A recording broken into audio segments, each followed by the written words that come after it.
The movie opens with a sweet, loving family of Sandra having a lively conversation with a writer. She is determined to build an interest in her new book, and her child is bathing his dog. The interview goes well until Sandra's husband starts playing his instruments too loudly. They try to work through it, but Sandra knows that it's her husband's signal to avoid the interview, so they must do it some other time. Hence, Sandra let her go with a smile. The young boy takes his dog for a walk, but his return shatters them into pieces. He watches her father's dead body in the snow, covered in blood. Sandra calls the cops, and the injury seems irrelevant to what is apparent. He got the injury not from the fall but from a pointed thing, which was weird. His body is also bruised from different spots. Sandra is sobbing in pain, but they have no hope left. He is dead for almost an hour while Daniel is out with his dog. Daniel is in great shock, and Sandra is tired of giving the answers to the investigation team. She has explained each and everything that happened that morning, but they are trying to figure out the actual cause. Because the odds are worth considering, they even ask her to replay the situation and remember everything.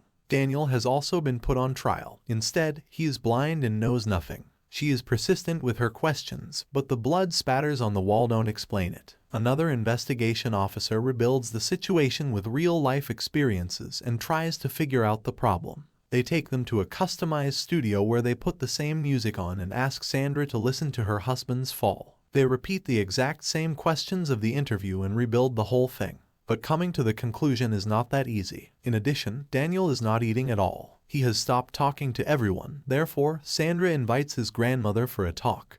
But things don't change. Hence, the investigation officer indirectly targets Sandra for killing her husband.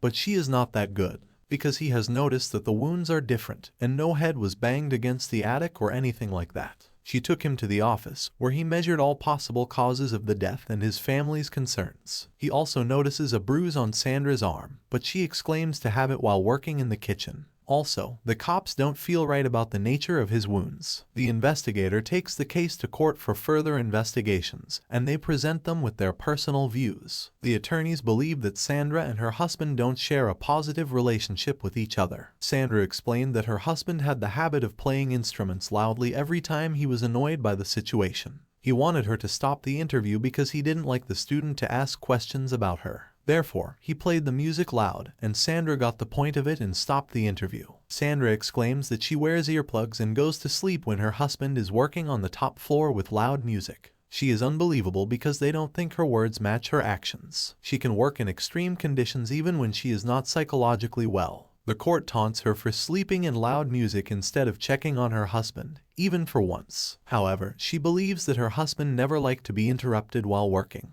She also explains that her husband tried to commit suicide 6 times before. Everyone thinks of it as the cliché murder story, but the actual facts will blow your mind. Daniel has also been put in a situation where he has to explain the whole thing, but his words don't match the earlier explanations. Daniel believes the changing of words may be due to the trauma response. The facts are still unclear, but they have to keep on investigating. Hence, the spatter analysis expert concludes that the 3 drops of blood were due to a heavy bang on his head on the top floor. The distance and shape of the blood drops look like they landed here from the huge distance. Also, they think that the husband falls from a deliberate push. The fall from such a height justifies the wound on the head, and the blood drops density explains the band. However, the investigation officer is still unsure about the actual facts because he doesn't believe in his theories. No weapon was found, and the little boy was out of the house, and Sandra was sleeping. Other spatter analysts believe that the husband fell from the top floor and hit a small portion's roof, the edge of it creating the wound. Also, the spatters are due to hitting the floor with immense pressure. The blood pounces from the body, and 3 spatters are marked on the wall. Hence, it is the most likely theory that explains the situation.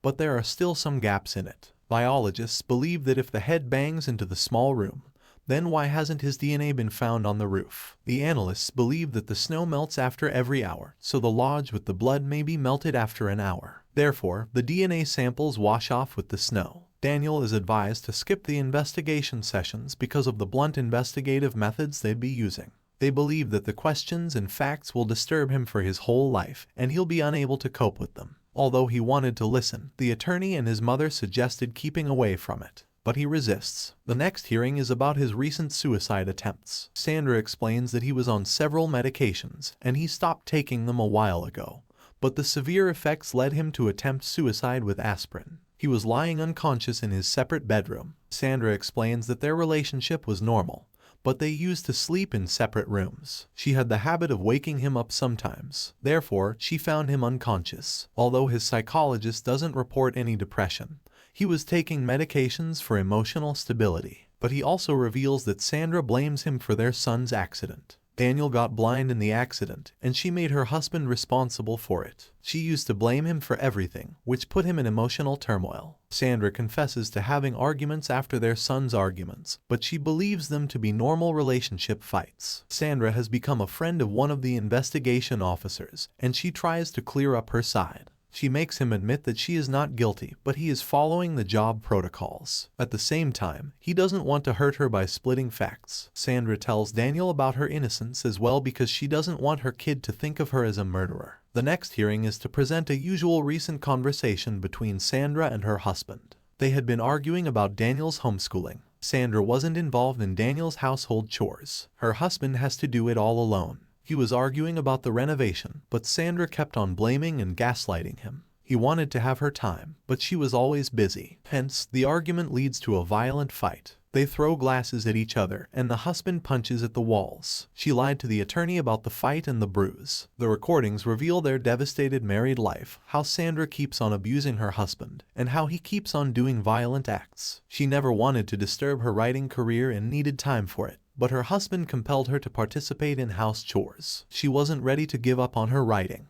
However, she shouts to make him realize that he is a failure now. He can't write because he doesn't try. He is responsible for his own failures, as per Sandra. They found a bruise on her arm, which was due to her husband's hard grip. She hides it because she doesn't want to be a suspect. They don't believe her now, but her friend investigator tries to prove her point that her husband was sick and violent. He was on medications and often showed tantrums. They also get the pictures of dents he made on the walls and the x-ray of his fractured fingers. However, she is the most likely to be the first suspect in the case. Daniel also knows about her mother's cheating on his father and all about the arguments. She has been asked about her cheating and how he reacts to it. She claims to have an open relationship with him and he is okay with it. But the recording says the opposite. Hence, nothing's clear because the recordings can be generated. She knew that her husband had been recording her for a few months and she was okay. But now she thinks that she provoked the fight deliberately because the recording was on. The judge adjourned the case for the weekend and asked them to put Daniel on trial. He is obliged to live in the house, not meeting anyone or talking to anyone. Sandra is forced to remain silent throughout the weekend. For the protection of the child, the court hired a female to live with him.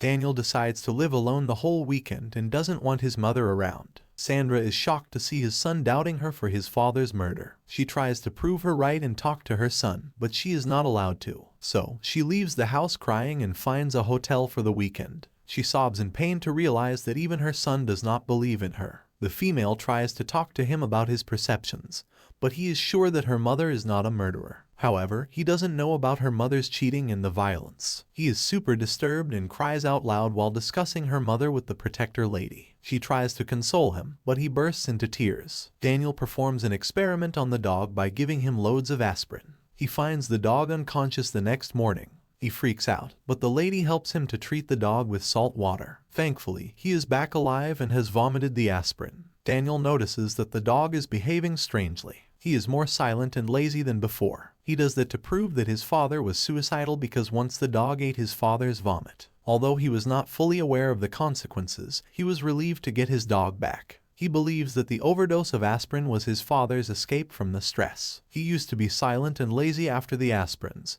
and the dog was acting the same way even before. The day he got sick, Daniel and his father took the dog to the vet. However, on their way back home, his father states some depressing thoughts. He wanted to make Daniel strong if ever the dog left the world. So, he states the facts that aspirin can kill, or anything can kill, but Daniel has to accept the reality. He has to be normal if anyone leaves suddenly. Daniel now realizes that he was talking about himself rather than the dog that day. He has accepted the fact that his father committed suicide, and Sandra wasn't involved in any part of this. So, he saves his mother from the allegations by stating the recent conversation with his father. Hence, the mother has been set free, and they are back home with all the dignity and respect. No matter how bad their relationship was, Sandra never tried to harm him. She may behave like a monster by making allegations against him, considering him responsible for everything. She may be the violent one who abused and tortured her emotionally, but she never did anything to harm him except the slap.